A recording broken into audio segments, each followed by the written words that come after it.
jako akawuwo. Amaka gasoba mu 50 nga gano gonna gakosebwa mu mataba mu muluka gw'eBundi eBundi Bujo Town Council badduukiridwa n'obuyambi omuli emmere wamu n'ebintu ebirala basobole okuddabulula obulamu bwabwe oluvannyuma lw'okufiirwa buli kantu omwaka oguwedde.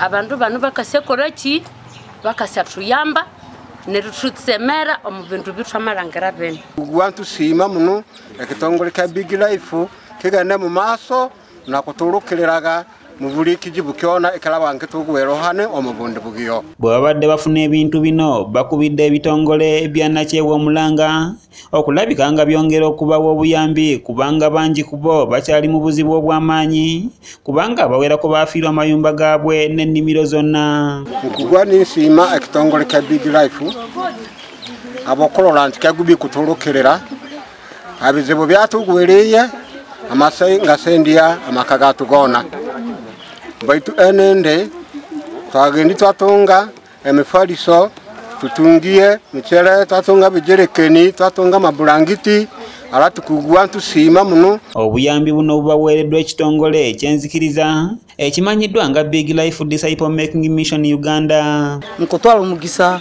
ogw'okusiima ekitongole ekya Big Life abokugu bakwesa kumanyira abantu batu abagwebwa bizibu ebyamisiya kandi nkwongera kubasiima abakola nti tebagubi kusolora bamanyire bantu bona teri town council yonka na magombolo ganji gona nagasangigale hane gona bagamanyiriye kwesa kukola ki kwesa kubayamba. Pastor Jodi Agaba akulembedde mu bano ategeezezza nti obuyambi buno bukungaanyiziddwa okuva mu masinzizo ag'enjawulo wamu n'emikwano okuva emitala w'amayanja abalina omutima ogulumirirwa.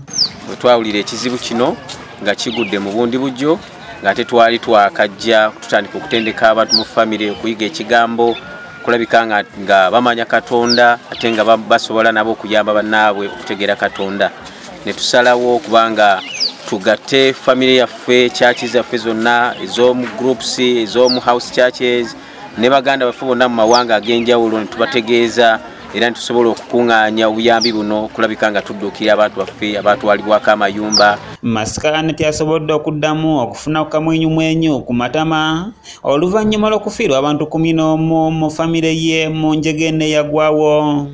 ngatsema habwe ekitongole ekya Big Life habwe obuyambi obubamatuyamba okubitsibu ebitwala biremu iyanje amena wayanungu kuna n'amasoborera mutwala mu bitsibu binene okuwethu mutwaferwa abantu 11 abantu 11 n'amasika hunjigwe naribetu ngawuthi neretsema kandi nerikiriria kusikigiro mudini. Ekitongole kino era kitegese olusiisira lw'ebyobulamu okusobozesa abantu bano okwekebeza endwadde ez'enjawulo n'oluvannyuma bafuna obujjanjabi.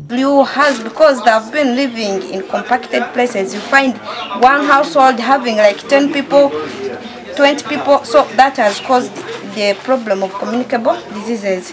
That's why now we have come in to come and help our brothers and sisters as Big Life is concerned. Robert Kule yakusakidde eggulire lino okulwa ABS television. Omusirikale wawo naliwo.